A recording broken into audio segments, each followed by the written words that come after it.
Mahakama Kuu ya Tanzania, Masjala ndogo ya Dar es Salaam, imemhukumu kunyongwa hadi kufa, death by hanging, Abdallah Mussa maarufu kama Mr. Blue baada ya kupatikana na hatia ya kumuua kwa makusudi Ezania Kamana kwa kumkatakata vipande na kuvigawa katika mifuko 8 ya sulfate na kuvitupa eneo la Ununio na Tegeta, Dar es Salaam. Hukumu hiyo imesomwa leo majira ya jioni na Jaji Awamu Mbagwa kufuatia ushahidi uliotolewa na mashahidi 25 wa upande wa mashtaka, vielelezo 15 pamoja na utetezi wa mshtakiwa.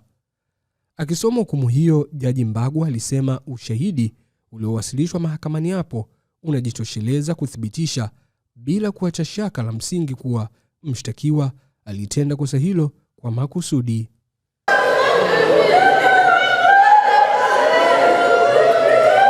Katika nukuu yake, Jaji Mbagwa alisema kwamba ushahidi uliopo mahakamani unajitosheleza kuwa mshtakiwa alimuua Ezania kwa makusudi na mashtaka yamethibitishwa bila kuacha shaka la msingi dhidi yake.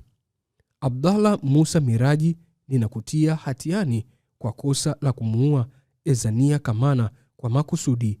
Hata hivyo, kama upande wowote hauridhiki, una haki ya kukata rufaa.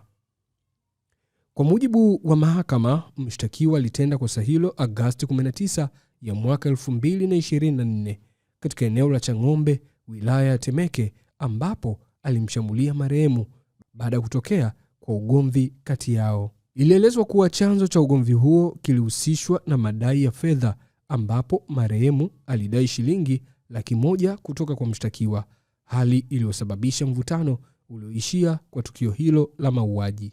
Mahakama ilibaini kuwa baada ya tukio hilo, mshtakiwa hakuchukua hatua za kuokoa maisha ya marehemu.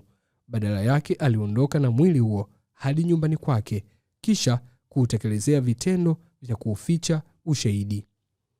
Katika ushahidi uliotolewa mahakamani, ilidaiwa kuwa mwili wa marehemu ulikatwa vipande na kusambazwa katika maeneo mbalimbali ya Ununio, Tegeta na Kunduchi. Mahakama pia ilieleza kuwa mshtakiwa na marehemu walikuwa kwenye uhusiano wa kimapenzi kwa takribani miaka 4 kabla ya tukio hilo. Katika hatua nyingine, ilibainishwa kuwa wakati jitihada za kumtafuta marehemu zikiendelea, mshtakiwa alikuwa hapokei simu, hali iliyozua mashaka zaidi hadi kufanikisha uchunguzi uliomfikisha mahakamani. Hukumu hiyo inahitimisha kesi hiyo, huku mahakama ikisisitiza haki ya kukata rufaa kwa pande zote, ya kwamba ipo wazi kama hazitaridhika na maamuzi hayo. Mimi naitwa Mika Naba na hizi ni ripoti zaidi.